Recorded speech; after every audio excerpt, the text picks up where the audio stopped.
Hello students, B Ed second year अर्थात B Ed द्वितीय वर्ष बीएड सेकेंड ईयर में पेपर 7th बी जिसका नाम है टीचिंग ऑफ हिंदी अर्थात हिंदी शिक्षण। इसमें यूनिट फर्स्ट इकाई 1 के अंतर्गत आज हम लोग जानेंगे बेसिक एलिमेंट्स ऑफ लैंग्वेज अर्थात भाषा के मूल तत्व अथवा अंग। किसी भी शिष्ट भाषा के दो रूप होते हैं, एक मौखिक और दूसरा लिखित। मौखिक भाषा के मूल तत्व अथवा अंग होते हैं अक्षर, शब्द, वाक्य और उच्चारण, और लिखित भाषा के मूल तत्व अंग होते हैं अक्षर, शब्द, वाक्य, लिपि, विराम चिन्ह और वर्तनी। इस प्रकार भाषा के मूल तत्व अथवा अंग होते हैं अक्षर, शब्द, वाक्य, लिपि, विराम चिन्ह, उच्चारण और वर्तनी। और भाषा के इन मूल तत्वों के सर्वमान्य स्वरूप का व्याख्याकार होता है व्याकरण। कुछ विद्वान व्याकरण को भी भाषा का मूल तत्व मानते हैं। यहाँ भाषा के इन सब मूल तत्वों अथवा अंगों का सापेक्षिक महत्व प्रस्तुत है। भाषा की इकाई वाक्य होते हैं। भाषा अपने प्रयोजन में तभी खरी उतरती है जब वाक्यों की रचना सर्वमान्य हो। सर्वमान्य वाक्य रचना का अर्थ है व्याकरण सम्मत वाक्य रचना। जब तक मनुष्य को भाषा की वाक्य रचना का स्पष्ट ज्ञान नहीं होता, वह भाषा को उसके सही रूप में प्रयोग नहीं कर सकता। कभी कभी तो अर्थ का अनर्थ हो जाता है। वाक्य की इकाई शब्द होते हैं। वाक्य अपने प्रयोजन में तभी खरे उतर सकते हैं जब उनमें भावाव्यक्ति के लिए उपयुक्त शब्दों का प्रयोग किया गया हो। जब तक मनुष्य को भाषा के शब्दों का स्पष्ट ज्ञान नहीं होता, वह भाषा को उसके सही रूप में प्रयोग नहीं कर सकता।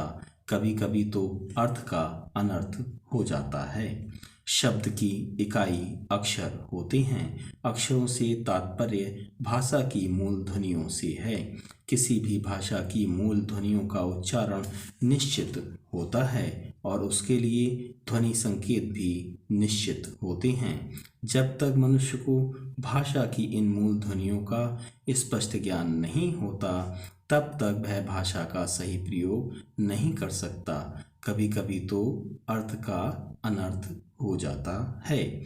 भाषा को लिखित रूप देने के लिए उसकी लिपि का ज्ञान होना आवश्यक है।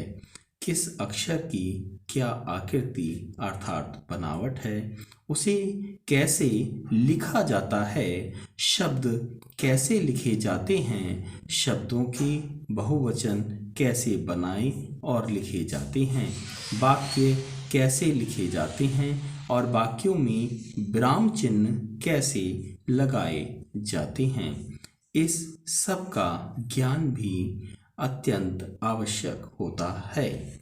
और अक्षरों के उच्चारण, शब्दों की रचना, शब्दों की वर्तनी, वाक्यों की रचना और उनमें विराम चिन्हों के प्रयोग का ज्ञान होता है।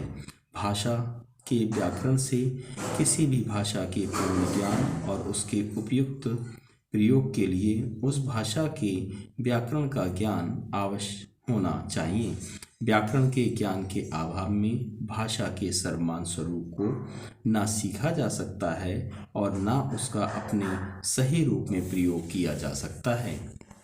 यदि ध्यानपूर्वक देखा समझा जाए तो स्पष्ट होगा कि भाषा के उपरोक्त सभी अंग एक दूसरे से जुड़े बंधे हैं। एक में अशुद्धि होने से दूसरे में अशुद्धि हो जाती है और परिणाम स्वरूप भाषा के स्वरूप में विकृति हो जाती है और अर्थ में परिवर्तन हो जाता है। कभी कभी तो अर्थ का अनर्थ हो जाता है। विशेष यदि हम हिंदी भाषा के संदर्भ में सोचें विचारें तो इसकी मूल ध्वनियाँ अक्षर तो इतनी अधिक हैं और कुछ ध्वनियों में इतना अंतर है कि उनके उच्चारण में थोड़ा भी दोष आने पर अर्थ का अनर्थ हो जाता है। उदाहरण के तौर पर यदि वत्सल सा के स्थान पर तालव्य शा का उच्चारण हो जाए तो सकल के स्थान पर शक्ल बोला अथवा लिखा जाए और सकल अर्थात पूर्ण के स्थान पर और शक्ल अर्थात अंश अर्थ निकलेगा। यहाँ ये बात स्पष्ट रूप से समझने की है कि हिंदी उच्चारण प्रधान भाषा है। इसमें जैसा उच्चारण किया जाता है ठीक वैसा ही लिखा भी जाता है। इसलिए उच्चारण में दोष आते ही वर्तनी में दोष आ जाता है। इसलिए हिंदी भाषा में उच्चारण का विशेष महत्व होता है। हिंदी भाषा की वाक्य रचना में जितना महत्व शब्दों का है उतना ही महत्व विराम चिन्हों का है। विराम चिन्हों के प्रयोग में थोड़ी सी चूक होने पर ही अर्थ बदल जाता है। जैसे रोको मत जाने दो और रोको मत जाने दो में ये अर्थ का अनर्थ ही बदल जाता है। एक दूसरा उदाहरण भी इसी प्रकार से देखिए, वह यहाँ क्यों आया है, ये क्वेश्चन मार्क है, वह यहाँ क्यों आया है और वह यहाँ क्यों आया है ये। अब हम जानेंगे भाषा के भौतिक आधार। भाषा के भौतिक आधार के अंतर्गत भाषा के मूल तत्व अक्षर, शब्द, वाक्य, लिपि और विराम चिन्ह, ध्वनियों को उच्चारण करने वाले अंग, फेफड़े, कंठ, मुख विवर और नाक, ध्वनियों को सुनने वाले अंग, कान, ध्वनि संकेतों को धारण करने वाली सामग्री, तख्ती, स्लेट एवं कागज, ध्वनियों को लेखबद्ध करने वाली सामग्री, लेखनी व स्याही और लेखबद्ध भाषा का पठन करने वाले अंग, आँख, फेफड़े, कंठ, मुख, विवर और नाक आदि आते हैं। हम जानते हैं किसी भी मानव समाज में उसकी भाषा का विकास सामाजिक अंतःक्रिया द्वारा हुआ है और आज भी मनुष्य भाषा को सामाजिक अंतःक्रिया द्वारा ही सीखता है। इतना ही नहीं अपितु किसी भी भाषा का विकास सामाजिक अंतःक्रिया द्वारा होता है और सामाजिक अंतःक्रिया के लिए सामाजिक पर्यावरण आवश्यक होता है। तब कहना न होगा कि सामाजिक पर्यावरण भी भाषा का मूल आधार होता है। भाषा को सीखने के लिए जिस सामाजिक पर्यावरण की आवश्यकता होती है वह भी भाषा के भौतिक आधार के अंतर्गत आता है। यहाँ एक बात और समझ लेनी चाहिए कि किसी भी मानव समाज की भाषा का संबंध उसकी संस्कृति से होता है और किसी समाज की भाषा एवं संस्कृति एक दूसरे पर निर्भर करते हैं। तब कहना ना होगा कि समाज विशेष की संस्कृति भी उसकी भाषा का मूल आधार होती है। अब हम लोग जानेंगे भाषा के मानसिक आधार। भाषा भावाभिव्यक्ति एवं विचार विनिमय का सांकेतिक साधन है।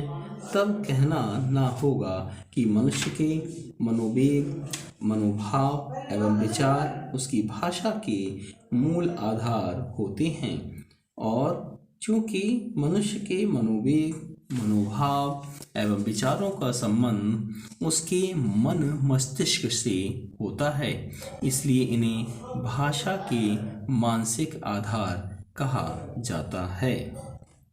यदि और ध्यानपूर्वक सोचा समझा जाए तो स्पष्ट होगा कि भाषा के भौतिक आधार भी भाषा के इन मानसिक आधारों पर निर्भर करते हैं। भाषा को सुनने, बोलने, पढ़ने और लिखने की क्रिया तब तक शुरू नहीं होती जब तक मनुष्य का मन मस्तिष्क इनके लिए तैयार नहीं होता। हमारी समस्त कर्मेंद्रियां एवं ज्ञानेंद्रियां मन मस्तिष्क से ही संचालित होती हैं।